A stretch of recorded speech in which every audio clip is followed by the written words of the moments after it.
Welcome to today's Explainer. Right off the bat, we are unpacking just one single, solitary sentence today. That's it, just one. But wow, it is a sentence about career, self-worth, and legacy that literally has the power to completely rewire how you view your daily work. Our sole source for today is a really brief excerpt from a piece titled The Dignity of the Deed. And like I said, that's the whole shebang.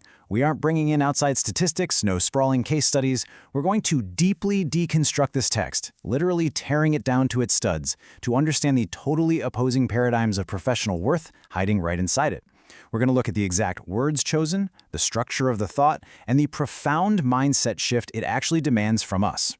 Here is the text in its entirety. Listen closely to the rhythm of this. Do not seek respect from the job position, but do something so that the job position gets respect because of you. Okay, let's dive into this. Because, on the surface, it kind of sounds like just another simple motivational quote. But structurally, it's a brilliant trap and a subsequent escape plan. It sets up two entirely opposing ways to live your professional life. But before we break down the mechanics of the quote, let me ask you, where does your respect come from? Think about your own professional validation for a second. When you introduce yourself at a party, do you lean heavily on your title? Do you feel a surge of worth just because of the name of the company on your badge, or maybe the seniority of your role? Or does your sense of value come from the actual, tangible output of your day? Keep your honest answer in line as we move forward. Let's isolate the very beginning of the quote. Do not seek respect. The author starts with the strict prohibition against a very specific action: seeking. To seek something inherently implies that you don't currently have it, right? It implies a deficit. If you're seeking respect, you're in a passive, almost needy state. You're basically wandering through your career looking for an external source to just hand you your dignity. The source material immediately flags this word, seek, as a fundamentally flawed strategy for finding professional worth. What the text is describing here is what we can call the trap. The illusion that a job title inherently grants worth or respect to the person holding it. And honestly, it is such an easy trap to fall into. We see people update their digital resumes or get shiny new plaques for their desks, and we just assume the title itself is this magic cloak of competence and dignity. But relying on external validation, waiting for a noun to give you meaning, is exactly what the author is warning us against. Let's move to and see how this builds. The author tells us exactly where we are forbidden from seeking this respect, from the job position. By isolating it in this way, the text reduces the title to what it actually is: an empty vessel. A job position is just a set of parameters. It's literally just a chair at a desk. It's an org chart box. It possesses absolutely no intrinsic human dignity on its own. And if you rely on an empty vessel to fill you up, well, you're going to remain empty.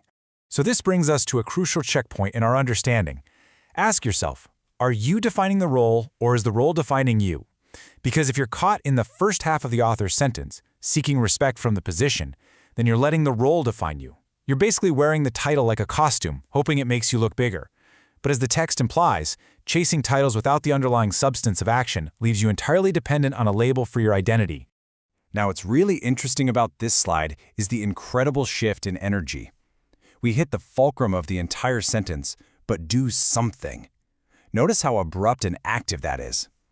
The author pivots us sharply away from the passive, needy act of seeking and throws us directly into the realm of action.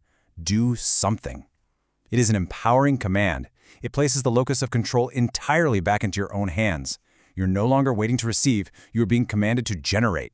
Let's put these two verbs side by side, drawing strictly from the linguistic contrast in the text. On one side, we have seek. It's passive. It's dependent. It literally requires someone or something else to give you what you want. On the other side, we have do. Do is active. It's autonomous. It is entirely within your control regardless of your rank, your industry, or your specific job title. The author is absolutely demanding a fundamental shift from a deficit mindset to a production mindset. And this brings us to the core conceptual shift of the source text, the concept of the deed. Based on our source, we can define the deed as an active contribution by an individual that inherently generates respect, rather than passively extracting it from a role. This is the heart of the dignity mentioned in the title of the excerpt.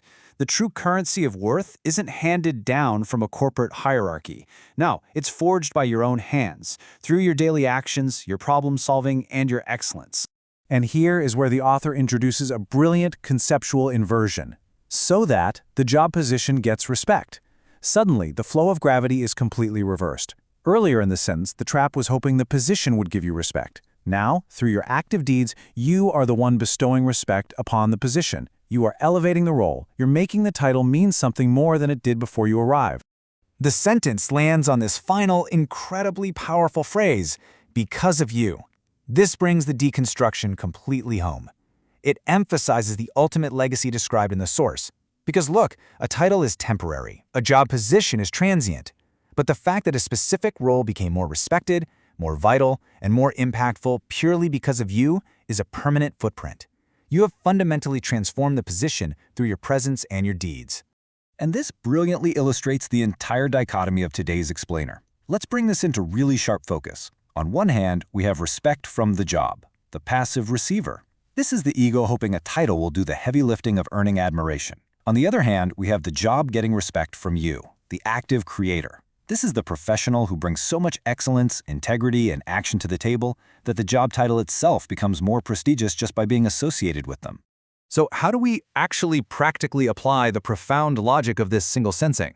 Well, based on everything we've unpacked from the text, here are the actionable mindset shifts for us today. First, consciously stop seeking validation from your titles. Really catch yourself when you do it. Second, take active ownership through deeds. Focus relentlessly on the doing rather than the seeking. And finally, aim to elevate the work by your very presence. Make the role better than you found it.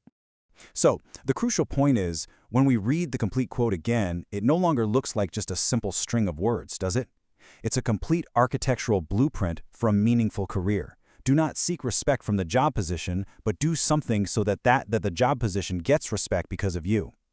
Having fully unpacked the trap of the empty vessel, the pivot of action, and the inversion of legacy, this single sentence just carries an incredible amount of weight. As we wrap up this explainer, you are left with a pretty stark choice.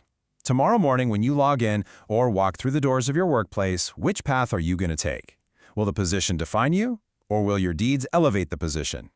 The answer to that question will determine not just how others see you, but the ultimate dignity you find in your own work. Thank you so much for learning with me today. Keep focusing, keep doing, and I'll see you in the next explainer.